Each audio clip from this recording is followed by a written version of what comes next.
Hey bonjour tout le monde, c'est Geek&Si, j'espère que vous allez bien. Bon déjà je pense que vous l'avez remarqué, nouveau décor, je viens juste d'emménager donc bon c'est un peu vide, mais voilà ça fera le taf pour quelques vidéos. Et aujourd'hui on se retrouve pour voir ensemble une config gamer à 150€ seulement, 165 pour être un peu plus précis, après les prix varient, voilà ça peut descendre comme ça peut monter de quelques euros. Par contre voilà, ici on va se baser du coup sur le site AliExpress, pour la plupart des composants, donc ce qui veut dire que c'est pas tout le temps des composants tout neufs, en général c'est du reconditionné, etc. Enfin on n'est pas non plus sur de l'occasion totale, mais voilà, par contre pour ce tarif là je vous conseillerais plutôt de vous tourner vers une config full occasion sur le bon coin ou sur le site Affaires PC monté par French Hardware. Vous avez sûrement de meilleures performances pour ce même prix que si vous le montez sur ce site, mais voilà, vous avez ici quelque chose qui sera énormément plus performant qu'un PC déjà tout monté que vous pourrez acheter sur n'importe quel site. Et donc ce PC bien sûr il est sans l'option montage parce que c'est pas proposé sur le site AliExpress, et aussi sans l'installation de Windows, mais vous inquiétez pas, pour le montage vous avez sur YouTube il y a plein de tutos, et pour Windows je vais sortir un tuto très récemment sur comment installer Windows 10 gratuitement. Et bien sûr je précise, on n'est pas sur de toute dernière génération, hein, c'est pas possible pour ces tarifs. Bon d'ailleurs j'espère que ça vous dérangera pas, d'habitude elles sont pas dans le cadre mais j'ai pris mes petites notes avec moi. On commence avec la carte mère qui est une carte mère de chez Gigabyte, la GA G41 MTS2PT qui est une carte mère au socket LGA 775. Donc voilà, c'est pas un socket très récent pour ceux qui le connaissent, et c'est donc un socket adapté au processeur Intel. Elle aura deux slots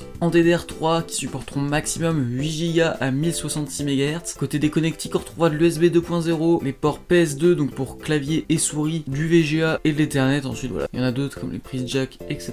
Et cette carte mère on la retrouve pour moins de 23€ sur le site AliExpress. Voilà, comme je vous l'ai dit, une carte mère d'habitude c'est dans les 50-60€ grand minimum. Ici voilà, on est sur vraiment quelque chose pour les tout petits budgets. Pour le processeur, je vous propose ici deux options. La première c'est soit de partir sur un Intel Core 2 Duo, donc en socket LGA 775. Il propose pas de très bonne perf, ça suffira mais ça va vraiment être très limite et je le recommande pas beaucoup. Par contre c'est l'option la plus simple parce que pour la deuxième il faudra savoir bidouiller un peu. Je vous laisse bien sûr tous les tutos etc en description et je vais vous expliquer ça. Mais bon voilà, ça sera un peu moins plug and play. La deuxième option c'est de prendre un Intel Xeon 5460. Pour ceux qui les connaîtraient, bon, ça m'étonnerait, c'est des processeurs en socket LGA 771, donc pas la même que la carte mère, mais ceux-ci sont vendus spécialement modifiés pour être adaptés sur les sockets LGA 775, donc il n'y a plus qu'à les poser et à les mettre. Donc de ce côté là vous n'avez aucune modification à faire. Juste après la carte mère il faudra la flasher, donc là c'est pas extrêmement compliqué, avec les tutos en description vous devrez pouvoir vous en sortir. Mais avant d'acheter ce processeur pour cette carte mère, renseignez-vous quand même si c'est dans vos capacités. Mais bon, je pense que c'est à la portée d'à peu près tout le monde. Ce processeur du coup c'est un processeur quad-core qui est lancé à 3.16 GHz, ce qui est quand même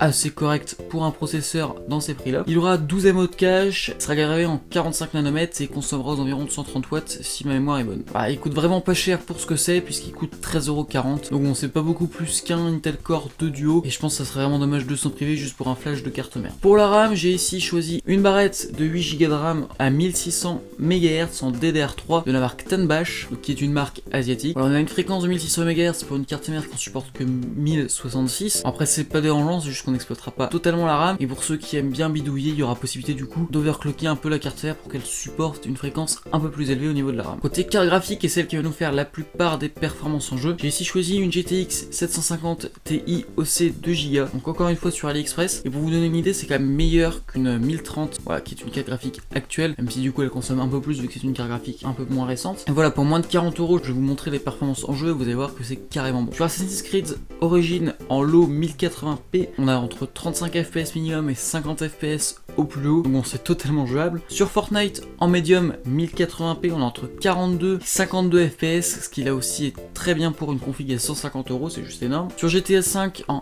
high 1080p, on aura entre 45 et 67 FPS, et sur Overwatch aussi là en high 1080p, on aura entre 64 et 80 FPS. Donc clairement il y a moyen de toucher un peu tous les jeux avec des qualités basses ou moyennes avec cette config, et pour 150€ c'est vraiment excellent. Donc voilà, comme je vous le disais, on la retrouve à moins de 40€ sur le site AliExpress. Et donc du coup là c'est du reconditionné et vous trouvez à peu près le même prix sur le bon coin si vous préférez. Côté stockage, je suis parti sur un SSD de 64 Go chez Golden Fire, qui coûte seulement 16€, et par contre je vous conseille fortement de passer à la version 120 Go pour quelques euros de plus. C'est vraiment dérisoire la différence, et je l'ai pas mis parce que bon voilà, on était déjà à 160 au lieu de 150, je me suis dit que si on montait de 5-6€ comme ça à chaque fois, bon il y avait certains à qui ça allait pas plaire, donc voilà, je vous conseille vraiment de passer à la version au-dessus, et ou de rajouter à côté un petit disque dur de récup sur un vieux PC ou quoi, ça fera très bien le taf. Même des fois sur mon coin un disque disque dur, vous pouvez trouver du 240 Go pour moins de 5 euros. Côté ventirad, car il n'est pas fourni avec le processeur, j'ai pris un petit ventirad, voilà, un chinois no name, coûte 7 euros, et bon voilà, il sera suffisant pour la config. Après ça sera ni le plus efficace ni le plus silencieux, mais bon, il fera très bien le taf ici. Pour l'alimentation, et là aussi je vous conseille de vous orienter vers de l'occasion plutôt que vers une alimentation neuve sur AliExpress, j'ai pris aussi une petite no name, d'ailleurs tous les liens sont en description si vous voulez acheter la config ou même aller voir, à 18 euros, une 450 watts, donc sans certif du coup. Et donc bon, c'est